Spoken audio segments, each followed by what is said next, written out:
close. Richard Cordra, director of the Consumer Financial Protection Bureau, talks about mortgage protections, managing student loans and the best ways to prevent another financial crisis with USA Today editorial page writer Sandra Torrey. The simmering battle for control of the U.S. Consumer Financial Protection Bureau exploded over the Thanksgiving holiday weekend amid clashing leadership succession strategies by the Trump administration and the watchdog's newly departed director.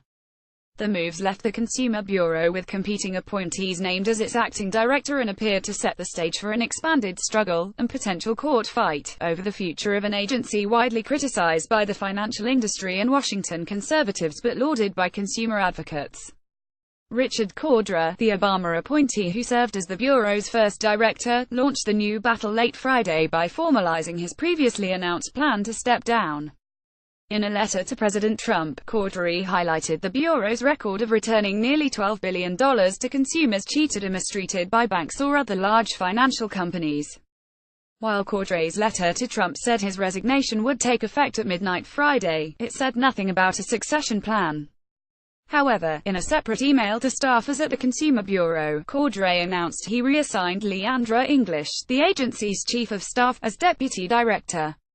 Under the Dodd-Frank Wall Street Reform Act that created the Bureau in the wake of the national financial crisis, the appointment would make English the new acting director, Cordra wrote. The move would minimize operational disruption and provide for a smooth transition given her operational expertise, Cordra wrote, referring to English. Left unsaid was that the 11-tower installation of English seemed aimed at blocking Trump from gaining control over the consumer agency until he nominated a successor and the nominee won Senate confirmation, a process that could take months. Knowing that, Trump later on Friday moved to circumvent Cordra's succession plan. The White House announced that Mick Mulvaney, director of the Office of Management and Budget, would simultaneously serve as acting director of the Consumer Bureau until a permanent director is nominated and confirmed. The president looks forward to seeing Director Mulvaney take a common-sense approach to leading the CFPB's dedicated staff, an approach that will empower consumers to make their own financial decisions and facilitate investment in our communities, the White House announcement said. The dueling appointments left it unclear who would be in charge of the agency come Monday morning. White House officials on Saturday told reporters that Trump's naming of Mulvaney as acting director of the Consumer Bureau had been vetted and given verbal approval by the Department of Justice. The department's Office of Legal Counsel issued a written opinion Saturday night saying the president has the power to appoint an acting director of the agency. However, Cordra disagreed, telling the Washington Post, "My understanding of the law is that the deputy director serves as the acting director upon my resignation. If there are disagreements about these issues, the appropriate place to settle them would be in the courts." Sen. Elizabeth Warren, D-Mass, who helped shepherd the creation of the Consumer Bureau, backed Cordra's position in a series of Saturday tweets. By ignoring Dodd-Frank naming his own acting CFPB director, at Real Donald Trump is causing chaos, market uncertainty.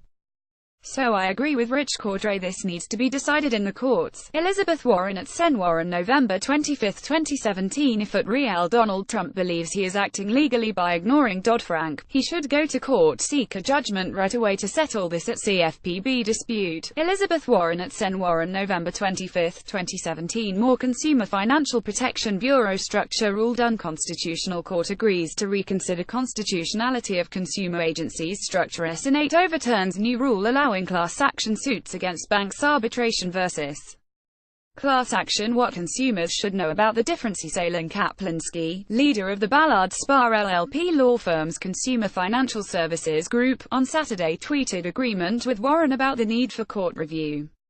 But he also signaled that Trump should prevail. At Sen. Warren and I agree about the cloud of uncertainty and the need for a swift court ruling. However, absence or unavailability connotes a temporary status and, in my opinion, does not cover a resignation. I think at Real Donald Trump should win. Alan Kaplinsky at Alan Kaplinsky, November 25, 2017. Trump signaled confidence in his position during a Saturday evening tweet in which he said his administration would bring the total disaster of the Consumer Bureau back to life. Consumer Financial Protection Bureau, or CFPB, has been a total disaster as run by the previous administration's pick. Financial institutions have been devastated and unable to properly serve the public. will bring it back to life. Donald J. Trump at Real. Donald Trump, November 25, 2017. Under Cordra, a potential Democratic candidate for Ohio governor in 2018, the consumer agency imposed new federal regulations and oversight on banks, credit card issuers, payday lenders, and other financial service providers. The actions alternately have drawn praise from consumer advocates and criticism from Capitol Hill conservatives and others who said the watchdog had overstepped its legal authority. Additionally, the agency has faced a constitutional challenge over its single director leadership structure and absence of congressional oversight of its budget. The Chamber of Commerce, the largest lobbying group in Washington by far, has filed a lawsuit against the Consumer Financial Protection Bureau to stop customers from filing class action lawsuits. Jose Sepulveda at Jose Sepulveda TV has more. Buzz 60 English, who served in a series of executive posts at the Consumer Bureau, is viewed as a trusted Cordray ally who would continue the watchdog's record as a strong financial regulator. Mulvaney, a Republican who previously served as a House representative from South Carolina, is expected to chart a more restrained oversight role for the Consumer Bureau. He once referred to the agency as a sad, sick joke, a characterization he made when asked about it during his January confirmation hearing for the federal budget director post. "It is, to me, sir, one of the most offensive concepts I think, in a representative government, which is almost completely unaccountable government bureaucracy," Mulvaney said in response to questions from Sen. Jeff Merkley, DOR. "Because they are awful appropriations, because we don't budget for them, because they're run by essentially a one-person dictator who believes he can't even be fired by the president." Follow USA Today reporter Kevin McCoy on Twitter at KameCoineyCred or share this story https://usat.ly2x79t.